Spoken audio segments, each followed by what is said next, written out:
Yes, Lord, hallelujah. Patuloy po tayong magpuri sa ating Diyos na buhay.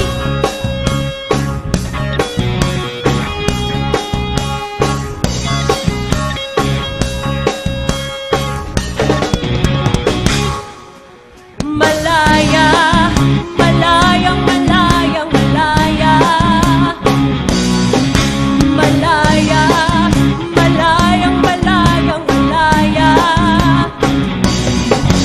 Malaya, malayang, malayang, malaya. Malaya, malayang, malayang, malaya.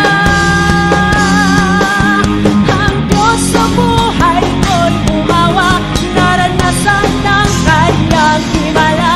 Sa sakit at karamdaman ako'y kinalaya. Ang kasalanan at ang kalungkutan, tinawid yan ng lubusan. Kapangyarihan ng Diyos ay aking nararanasan.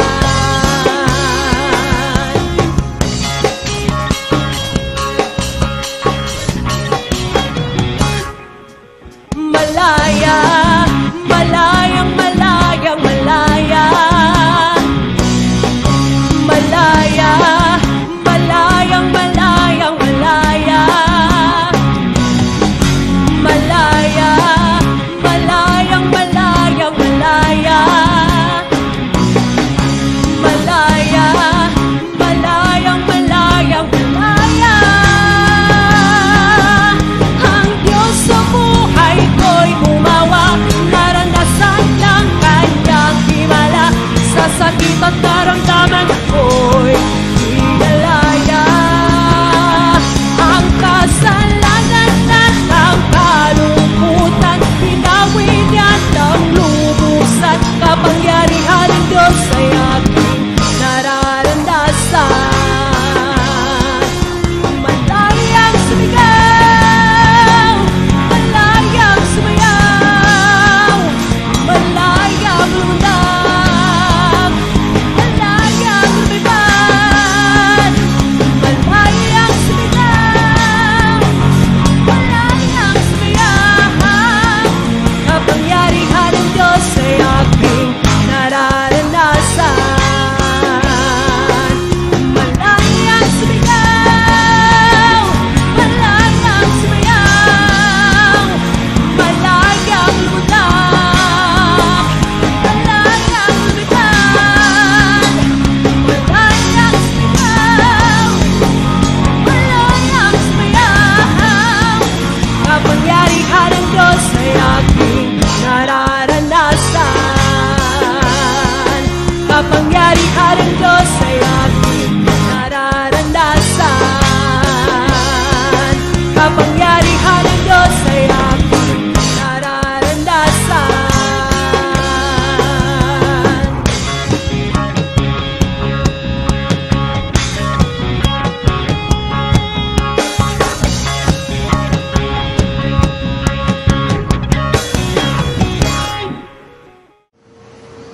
Let's bow our heads and let's close our eyes. Let's pray. Lord God, heaven declares your glory. Whatsoever we do, in words or in deed, we do it heartily in your name. Once again, Lord, bless your people.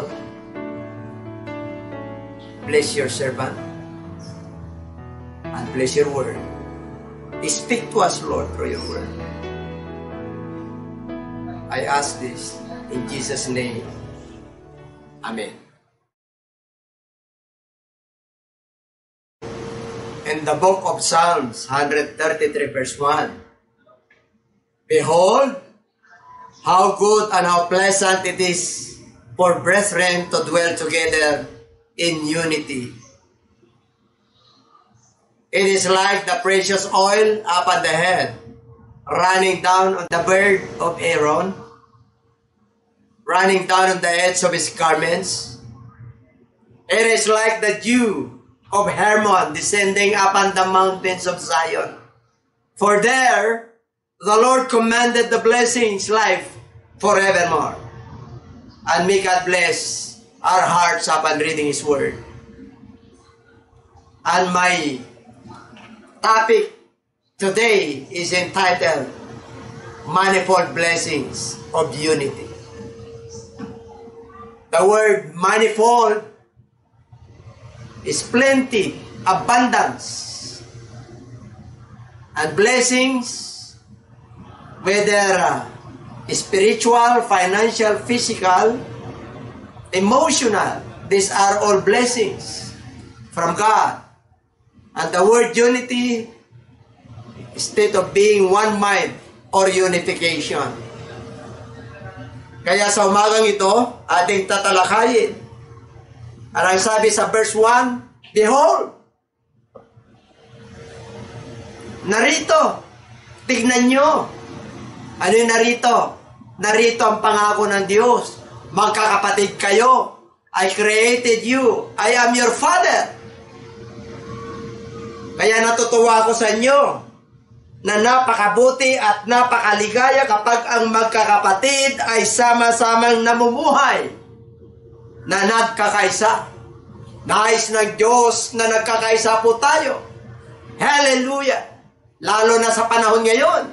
Alam niyo po, pinahintulutan ng Diyos na ganito ang mangyari. Alam ng Diyos, God is in control. Hallelujah! You know why? Because God created the heaven and the earth. He controlled the core of the universe. Hindi po tulog ang Diyos. Pinitignan lang ng Diyos kung ano ang ginagawa ng kanyang mga nilikha. Because God is preparing for His coming. Ang tawag po dyan, the millennial kingdom. The 1,000 years reign of Christ on this earth. Kaya pinaghahanda lang ng Diyos ang mga tao ang kanyang nilikha na sila magiging maayos, malinis at binibigyan ng pagkakataon ng Diyos ng lahat ng kanyang nilalang para magkaroon ng panahon sa kanilang mga mahal sa buhay. Kasi kung abala po tayong lahat at may ginagawa sa araw-araw, balisa, wala po tayong pagkakataon. Wala po, hindi natin mapapansin. We cannot value the life that God has given to each every one of us. Parang hinahabol natin lagi yung panahon para sa ating sarili, para sa ating pamilya, para sa yamang panlupa. Nawawala po tayo sa yamang panlangit. Kaya pinahintulutan ng Diyos yung virus na to, COVID-19, upang ang mga tao ay mag-slow down. Hindi tayo nagpapasalamat sa Diyos dahil nangyari ito. Napahintulutan po para magmuni-muni ang tao. Pause for a while. Bakit? Naparito, behold, how good and how pleasant it is for brethren to dwell together in unity. The word unity, brethren in unity. Bakit brethren? Alam niyo po, mga bayan ng Israel yan, magkakapatid po yan. Hallelujah, sila nagkakaisa. Kaya napakagandang tignan ng Diyos na sila'y nagsasama-sama, magkakabayan, magkakapatid, namumuhay na nagkakaisa. Mahirap yung isa, hindi nararamdaman. May kakayanan yung isa, tumutulong. At yan ang nais ng Lord ngayon. Maging yung mga mayayamang bansa, hinahanapan din nila ng lunas itong nangyayari na ito. Kaya, yung panahon ngayon na nagkakaisa ng buong mundo, you feel the care, the love, inaabot ng kamay, mabababa ang loob ang tao ngayon, meron silang panahon sa kanilang pamilya, manalangin panahon sa tatay, panahon sa anak, panahon sa mga mahal sa buhay. They have the time now. Their time for every one of us. Kaya nais ng Lord na magkaisa po tayo. Alam nyo, itong unity nito ay inantulad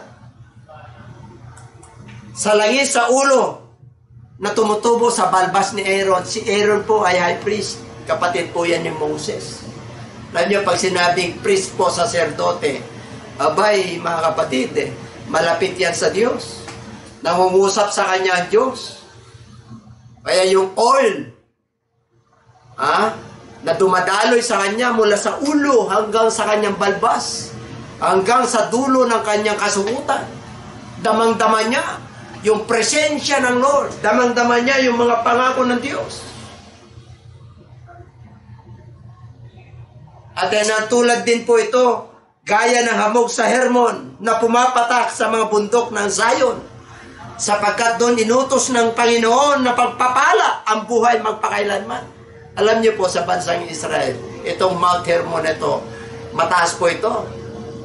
Kaya pagka-vegetation po, yung panahon po ng tag-ani, yung hamog po, bumababa po yan papuntang Mount Zion. Pag sinabing Mount Zion, ay bay, the city of David yan, dyan po yung Mount Zion. Dyan po ang tanggulat, dyan po ang takbuhan ng mga sundalo ng panahon niya. Ang pasikot-sikot yan po, pag nakapunta na po sila, kahit na gaano karami yung kanilang kaaway, hindi sila makakapasok po doon. Kasi po, ay mapapahama po sila kasi sila lang nakakalam pasikot-sikot nun. Kasi ang Diyos ang nabigay. Ganun din po tayo, Pag tayo po ay nagkakaisa, mararamdaman po natin yung buhay masigla. May tumutulong, walang nagrereklamo, naabot ang pangangailangan ng isa't isa, lumalabas yung pagmamahal. O sa panahon po ngayon. Kasi yung panahon po natin, most of our time, ay nasa ating mga mahal sa buhay. Kasi wala pong trabaho ngayon. Ang business po, sarado, walang office. Maliban na lang yung mga frontliners. Yung mga frontliners po, yun lang po ang pwede. Kasi po, itong virus nito, para maapula at mahinto po, kailangan yung movement ng tao. Hindi lang sa bansa po natin. Buong mundo. Buong mundo po yan. Kaya pagpasaway ang mga mamamayan, ay lalo pong kumakalat yan. 2 million na po ang infected. Ang namatay, more or less, 100,000 na. Buong mundo. 1 month pa lang po yun. More than 1 month. Kaya meron po tayong salita ng Diyos. Ang sabi ng book of John 16:33, anong sabi ng Lord? In this world, there is tribulation. But be of good cheer. I overcome the world. My peace I give it to you. My own peace. That the world does not give. Alam niyo po, ang Panginoong Hesus, kahit na madilim na ang mundong ito, abay, beyond the darkness, there is still a light that shines. Mayroon pa rin lumalabas na liwanag. Mayroon pa rin lumalabas na pag-asa na bigay ng Diyos. Kasi po, ang Diyos po ang lumikha sa atin. Tayo lahat ay magkakapatid. Because there is only one Father in heaven that created us. Whatever race you are, black, white, brown, we are all brethren. Dahil sabi diyan, how good and how pleasant it is for the brethren to dwell together in unity. That's number 1 is the brethren in unity. Number 2, the unity of the Spirit. Ang pagkakaisa sa Espiritu. In the book of Ephesians chapter 4 verse 1 to 6. I therefore, the prisoner of the Lord, beseech you to walk worthy of the calling with which you were called, with all lowliness and gentleness, with long suffering, bearing with one another in love, endeavoring to keep the unity of the Spirit and the bond of peace.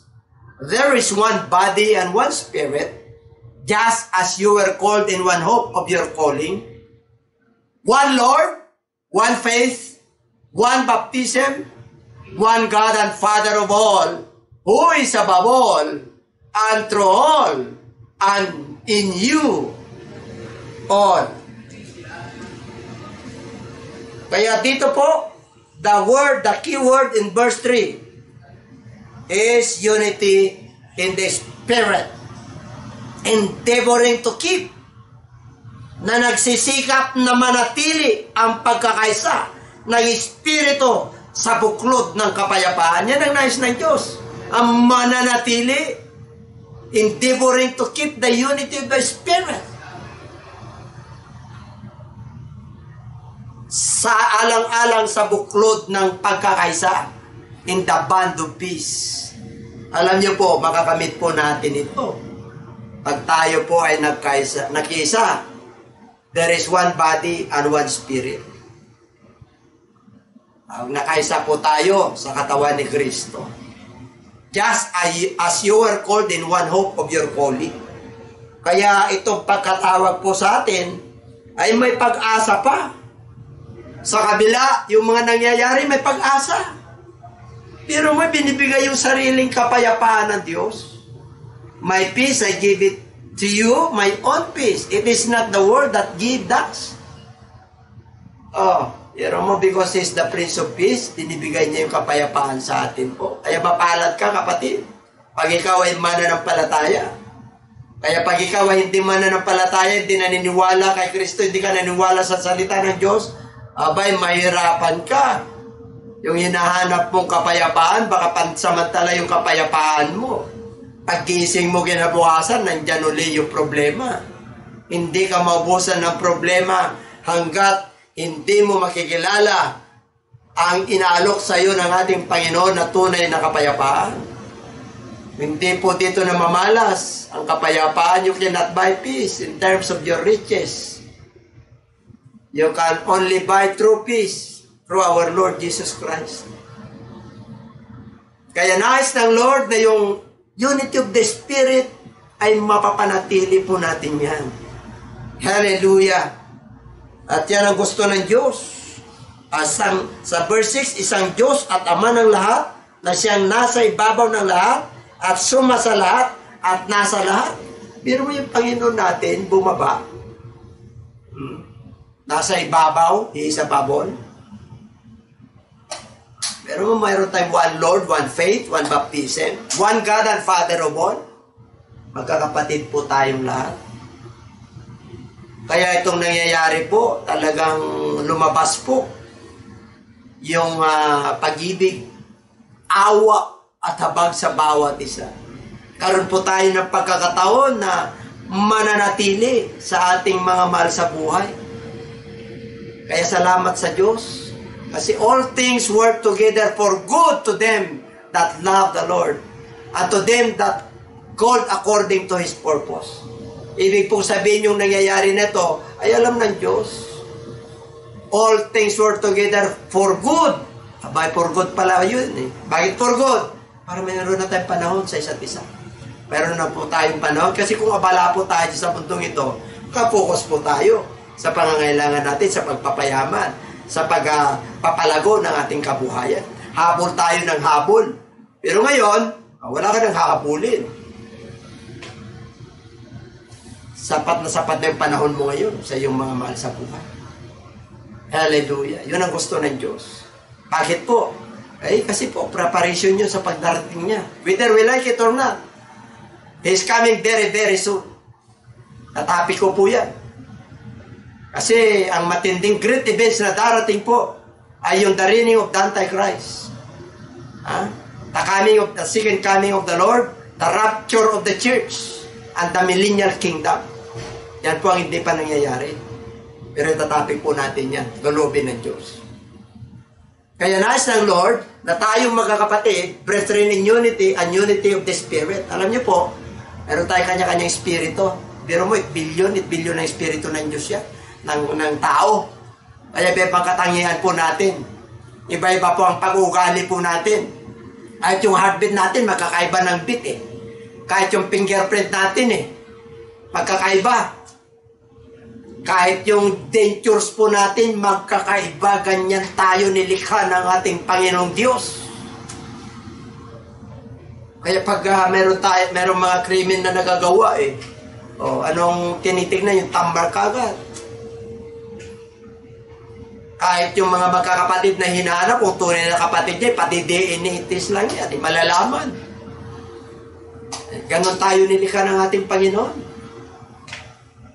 Hallelujah. Kaya yung spirit na yan, ang nice niya, yung spirito mo at saka yung spirito ng Diyos, magka-commune yan. The Spirit of the Lord and the Spirit of mankind, para mayroon kang seal, mayroon kang silyo, that you can call the Father Abba, Father. You have now the access to call Him Father. Kasi yung espiritu mo at yung espiritu ng Lord, nag-commune sila, nagsama. Kasi kung espiritu mo lang yan, mahirapan ka. You can do nothing without the Lord. Life is yours. Lahat po tayo ay mawawala. Una-unahan lang itong virus na to. Naku mga kapatid, mga kaibigan, walang mayaman ngayon. Ikikrimate ka agad, kahit na hindi naman COVID-19 yun. Para maiwasan yung social distancing, wala nang lamay-lamay. Ang sakit, di po ba? Kasi po, talagang you express your sympathy to your loved ones. Kaya masakit. Kaya itong emotion na to, ay medyo pinapractice na, tiniensayo na ng Lord. Bakit? Para tumibay yung emotion mo sa darating na mangyayari.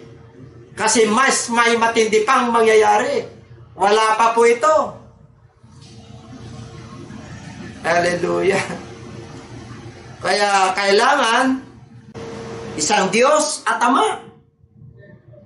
One God and Father of all. At nais ng Lord na makilala niyo siya. Amen? Magkaroon na po tayo ng pagkakaisa sa Holy Spirit. Pagpospos kayo ng Holy Spirit. Yung Espiritu nyo at saka yung Holy Spirit ng Diyos. Regalo po yan. Grabe po, ang ganang buhay. Opo, yung virus nasa paa mo lang. Kapakan mo lang in Jesus' name. Hindi talaga makakapasok po yan. Kasi anak ka ng Diyos eh. Hindi pa paintulutan ng Diyos na makapasok yan sa iyo. You know why? Did you not know that your body is a temple of the living God? Templo ng Diyos po ito.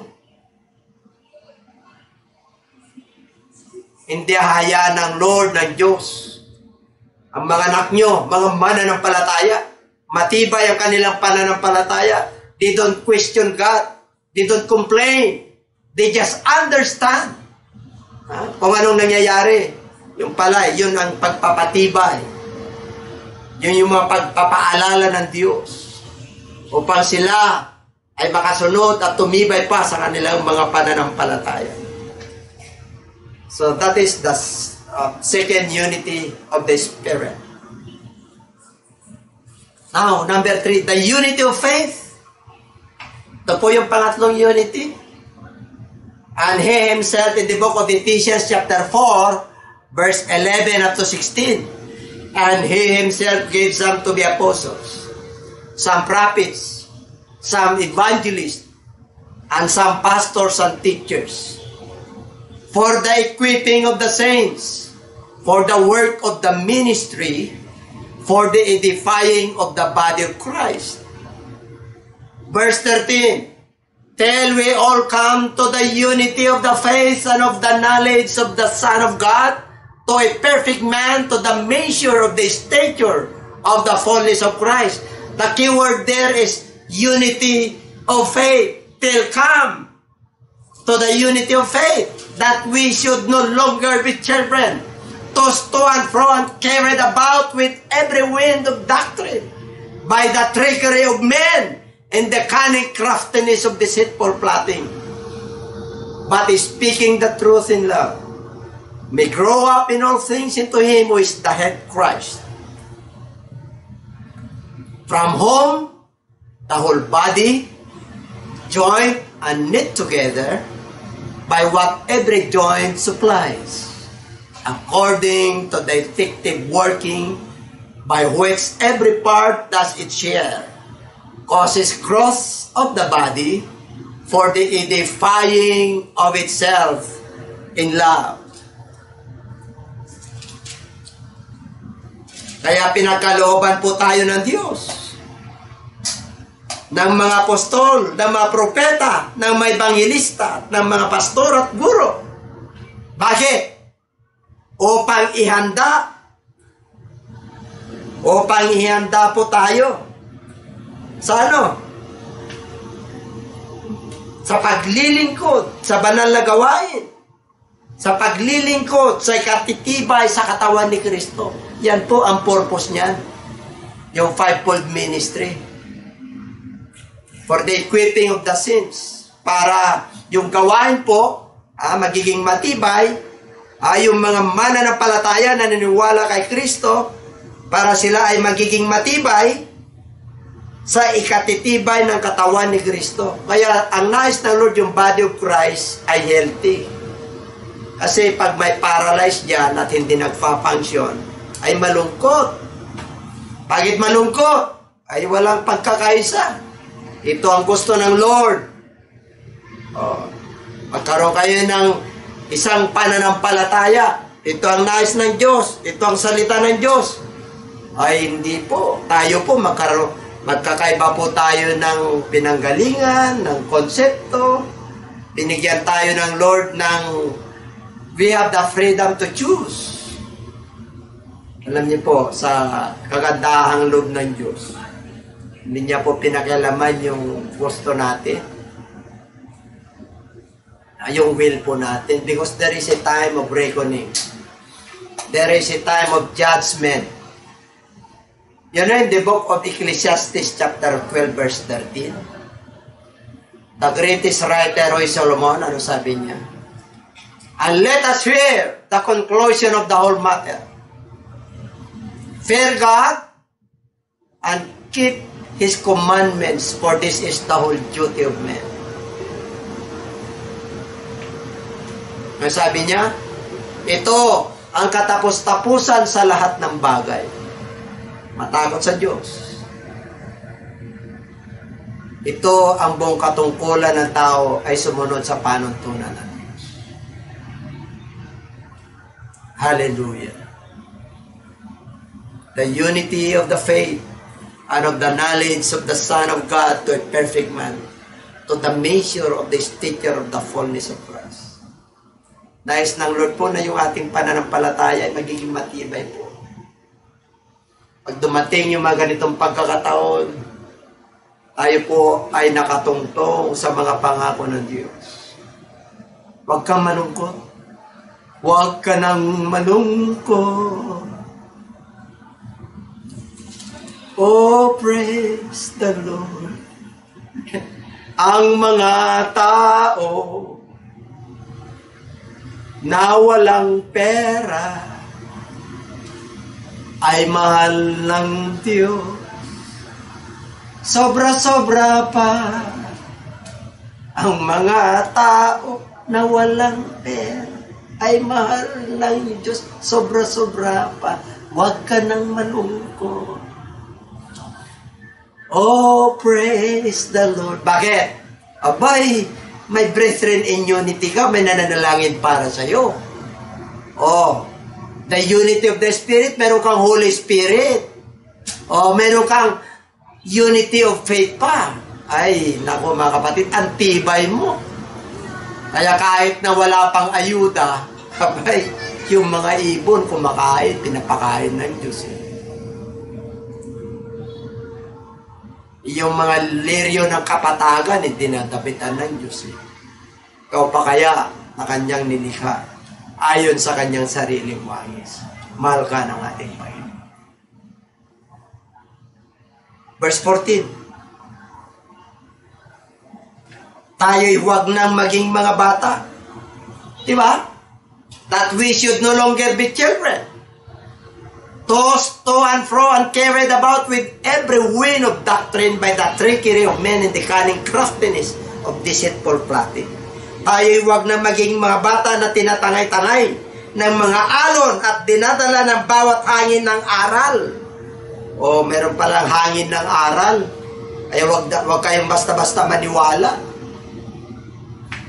Sabi nga ni Kristo sa Signs of His Coming. Huwag kayong basta maniwala na nandun si Kristo, nandito si Kristo.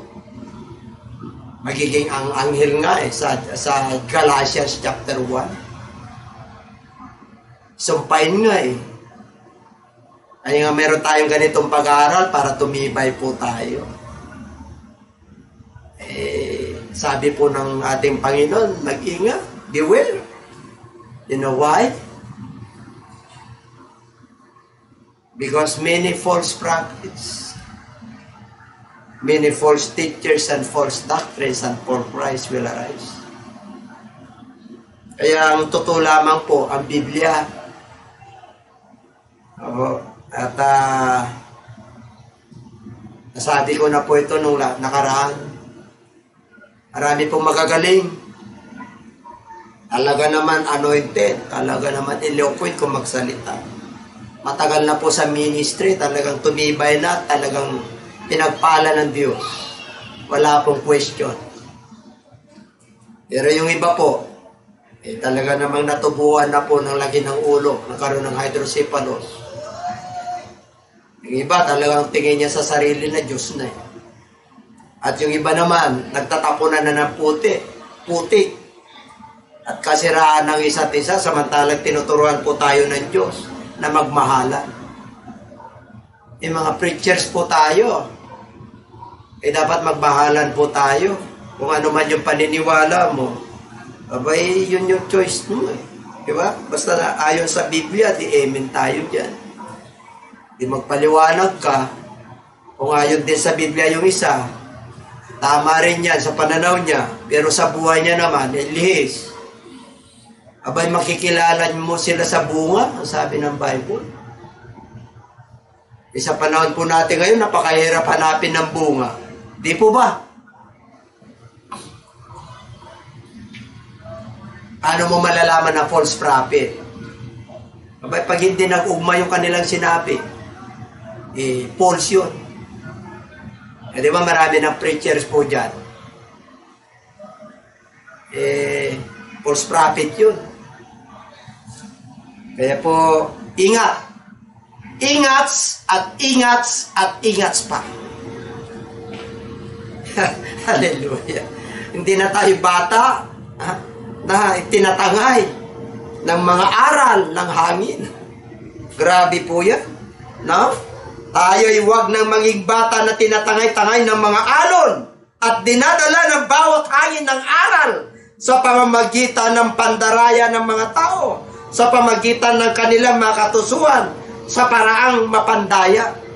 Kaya pag mali motibo mo sa pangangaral, ay, kung ang motibo mo rito pagpapayaman, mabibigo ka. Di po. Don't capitalize your faith. Don't capitalize the Word of God. Ano sabi ni Apostol Pablo? Kami nagtrabaho ng araw at gabi upang hindi ako magiging pabigat sa iglesia.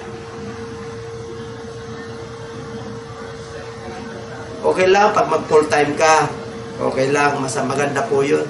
Ako gusto ko nga kaya lang, napaintulutan pa po na meron akong konting pinagkakitaan para hindi po ako pabigat sa iglesia. Salamat po sa Diyos sa pagkakataon na binigay niya po na mangaral po ako sa social media.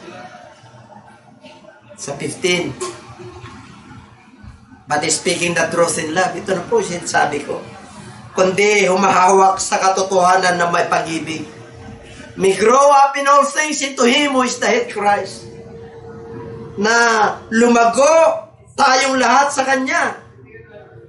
Nais ng Lord na lumago tayong lahat sa Kanya.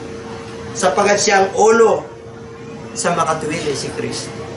Kaya nga sabi niya sa verse 16 we from whom the whole body, yung katawan, yung structure ng body of Christ, joined and knit together by what every joint supplies. Talagang nagsusupplies yan Talagang pag may ugat dyan at may barato dyan sa katawan ng isang tao, abay, hindi maganda. Magpapacheck up yan sa doktor. Kasi sa body of Christ, isang kalingkingan ang sumasakit ang buong katawan. Ito po ay nadarama according to the effective working by which every part does its share. Kaya mga kapatid at mga kaibigan, mga minamahal, meron kang share dito. Meron kang share causes growth of the body for the edifying of itself in love.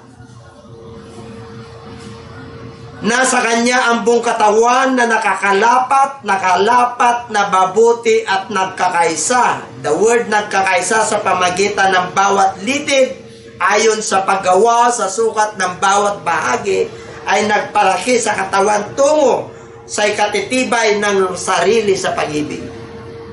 Kaya dito po para mapalakas yung body of Christ, meron tayong kanya-kanyang share. Wari ang share mo, hands for Christ. Ayun. Binigyan ka ng kabuhay na maganda, itakatustos ka. At pinagpapala ka ng Diyos, hindi dahil sa iyo. Hindi lang sa pamilya mo yan. May share ka para mapalaganap ang ebanghelyo. Ano pa? O baka ikaw naman yung evangelist. Yung paa. Nag-evangelize. O baka naman gamit ng Lord yung bibig natin para sa pangangaral.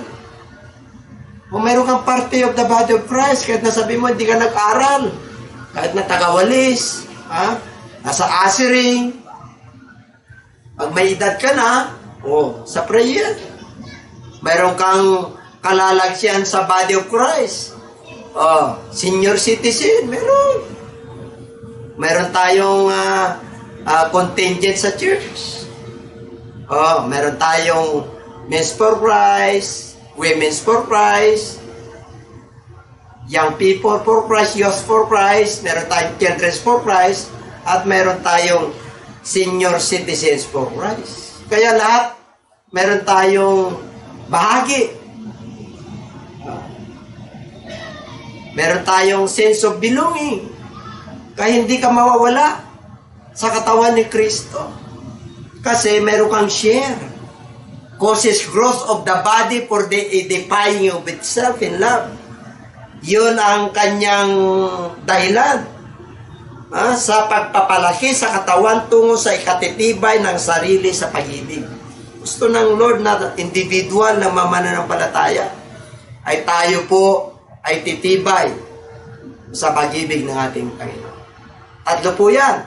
The brethren unity, the unity of the Spirit, and the unity of faith.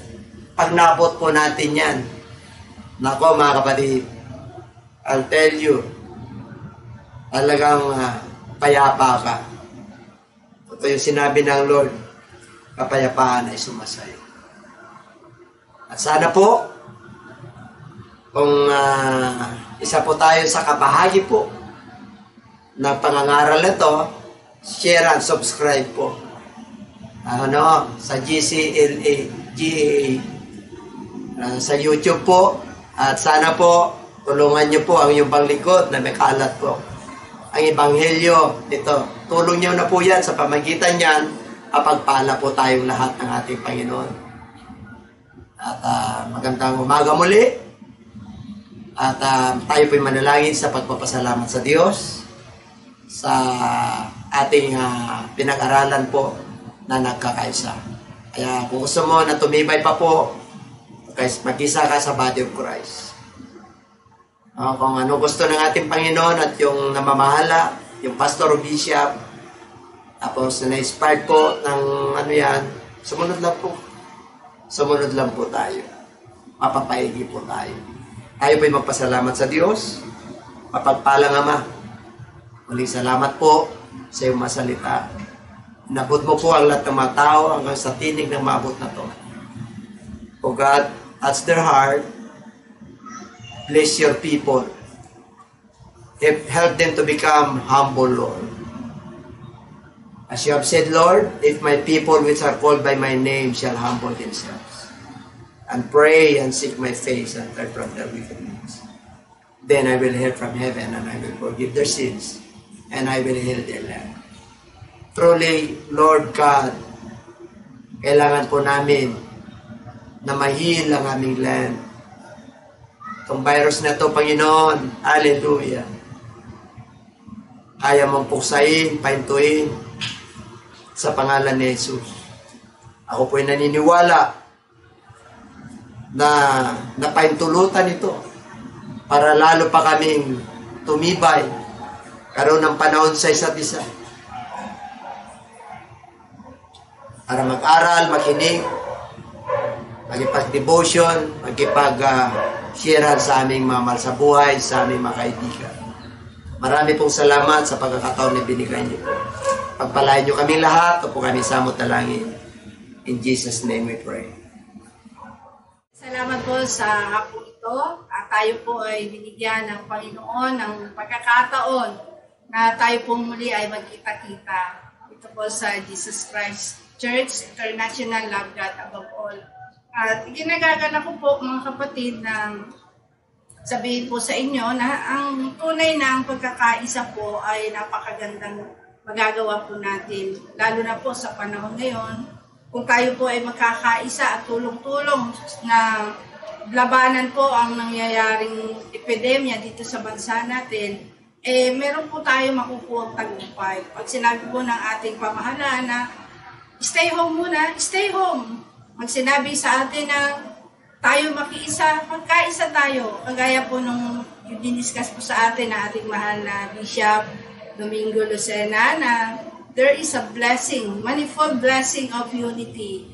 Na tunay na may tagumpay po sa pakikipag-isa. Sapagkat hindi ka magtatagumpay kung mag-isa ka lang. Pero kung meron kang kasama na kikiisa sa'yo, tiyak na malulugod po natin ang Panginoon. At sa oras na ito, tayo po muna din ay dadako sa ating pagpapatanggap po sa ating pagkaligtasan sa ating Panginoon.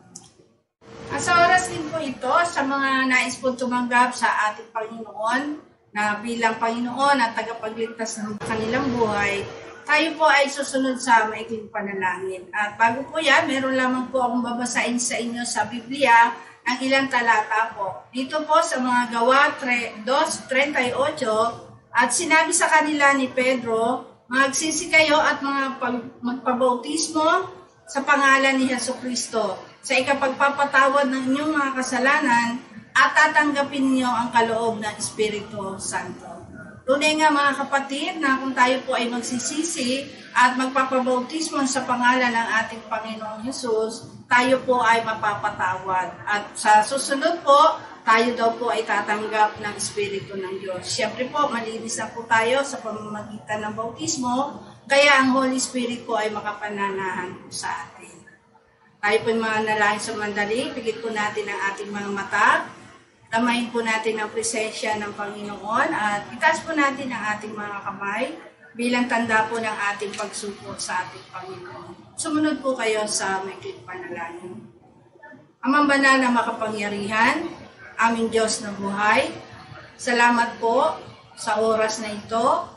Ako po'y lumalapit sa iyong banal na trono, nagpapakumbaba sa aking sarili. Napatawarin mo po ako sa lahat ng aking mga pagkakasala, mga kahinaan, mga pagkukulang. Patawarin mo po ako, linisin mo po ako, at gawin mo po akong karapat-dapat na maging anak mo. At sa oras na ito, Panginoong Hesus, tinatanggap kita bilang Panginoon at sariling tagapagligtas sa aking buhay. Tinatanggap kita bilang kaisa-isang Diyos. Pagharian mo po ako mula ngayon hanggang sa iyong pagbabalik. Salamat po sa kapatawaran ng aking mga kasalanan At salamat din po sa kaligtasan na aking natanggap. Ito po ang aking samot dalangin sa iyong dakilang pangalan, sa pangalan mo po, Panginoong Yesus. Amen. Ang tinanggap po natin ay ang ating Panginoong Yesus at tayo po nawa ay lumago sa ating spiritual sa pamamagitan po ng ating matyagang pagsubaybay sa ating programa. Tayo po ay meron pong palaging programa po dito tuwing Biyernes po. Tandaan po natin, every Friday, 5 p.m. and every Sunday, 9 a.m.